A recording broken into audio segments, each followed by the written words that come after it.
बिस्मिल्लाहिर्रहमानिर्रहीम। अस्सलामु अलैकुम दोस्त, वॉइस चैनल में खुश आमदीद।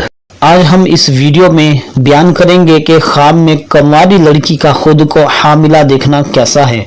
अगर कंवारी लड़की ख्वाब में खुद को हामिला देखती है, प्रेग्नेंट देखती है, तो उसकी ताबीर जो है वो तीन ताबीरें हो सकती हैं, तीन इशारे हो सकते हैं, तीन अलामतें, तीन निशानियां हो सकती हैं इस ख्वाब की। इस ख्वाब की पहली ताबीर ये बनती है कि जल्द निकाह होने की तरफ इशारा है। हो सकता है इस ख्वाब का मतलब यही हो कि उसकी शादी जल्द होने वाली है। फिर इसी तरह दूसरा जो मतलब है, मामूली मुश्किलात आने की तरफ भी इशारा है। फिर तीसरा जो इसका मतलब है, इसकी ताबीर है, वो ये है गैर फितरी काम करने की जो वो आम तौर पर ना करती हो। यानी गैर फितरी जो काम है वो होगा जो आम तौर पर वो ना करती हो, तो उसकी तरफ भी इशारा है।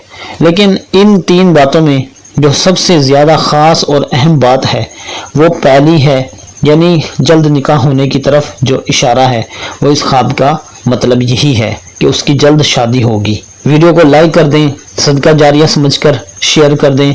मिलते हैं किसी नए ख्वाब और उसकी ताबीर के साथ। फी अमानिल्लाह, अल्लाह हाफिज़।